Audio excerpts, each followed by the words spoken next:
प्रसुप्ता संजीवयत्यखिल शक्तिधरां स्वधाम्ना अन्याश्च हस्तचरण श्रवणत्वगादे प्राणान्नमो भगवते पुरुषाय तुभ्यं।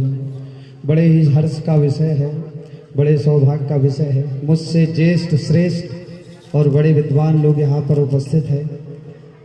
कहने के लिए तो ज़्यादा कुछ है नहीं, बस मंडल मंच पर आसीन है।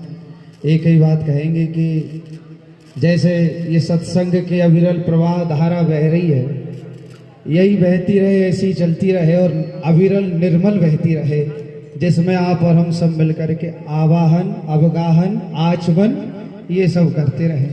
हमारे शीतल भैया ये जो दिव्य सत्संग गुरुकुल अपना गुरुकुल ये व्हाट्सएप ग्रुप के माध्यम से हम सबको सत्संग प्रदान कर रहे हैं।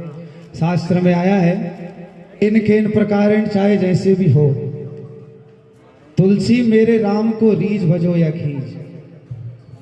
कोई प्रेम से भजता है तो प्रेम से भजता है, उसको भी भगवत प्राप्ति हो जाती है। गाली दे करके भी भगवान को भजता है तो भी भगवत प्राप्ति हो जाती है। कोई ज्ञान से भजता है तो भी भगवत प्राप्ति हो जाती है। तो इन प्रकारेण आप और हम भी हैं, यदि भगवान की चरण शरण में किसी भी माध्यम से अगर हम पहुंच गए तो ये बात निश्चित है कि किसी भी प्रकार से भगवान हमें अपनी चरण शरण में ले लेंगे और हम सबका उद्धार कर देंगे। बस संकल्प हमारे मन में ये होना चाहिए सोनू भैया कि सदा सर्वदा हम प्रभु की याद करते रहें। कैसी याद करें?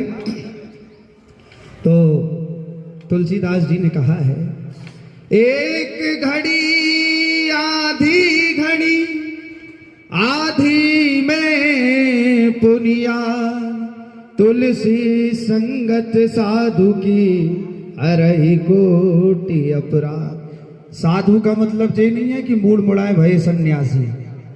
साधु का तात्पर्य ये नहीं है कि हम हरे पीरे लाल गुलाबी कपड़ा पहन के जाए वही साधु है। अरे साधु तो ऐसे होते पैंट शर्ट में भी बड़े बड़े महात्मा घूम रहे हैं। यदि उनका दर्शन मिल गया, यदि उनका एक घड़ी आधी घड़ी और आधी में से भी आधे क्षण कहती सत्संग मिल गया तो आप और हम सबका काम बन जाएगा और भव सिंधु से बेड़ा पार हो जाएगा। इसीलिए आधुनिक युग में आप और हम सबको सत्संग प्रदान हो रहा है, ये हमारे बड़े सौभाग्य की बात है।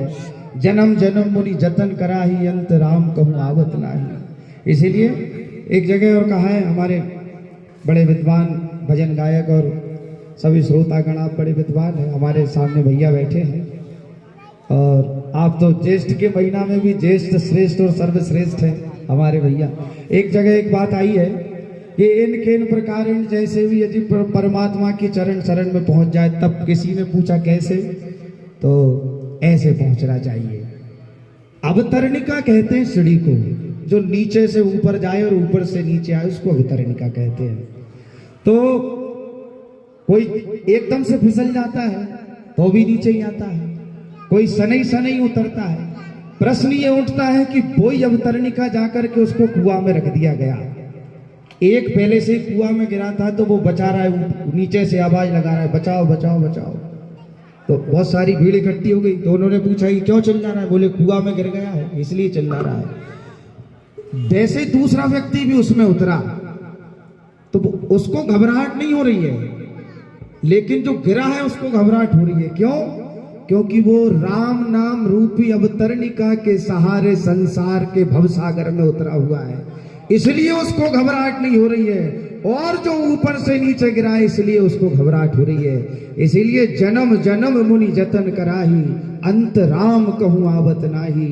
पहले से ही हम अपनी नींव को मजबूत कर लेंगे तो बाद में जाके हमारी मकान परिपक्व होगा और परिपूर्ण होगा। इसीलिए किसी भी प्रकार से सत्संग मिले।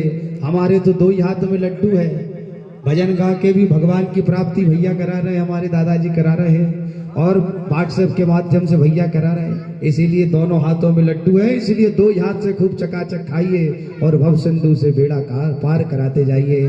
बोलिए सियावर रामचंद्र भगवान की।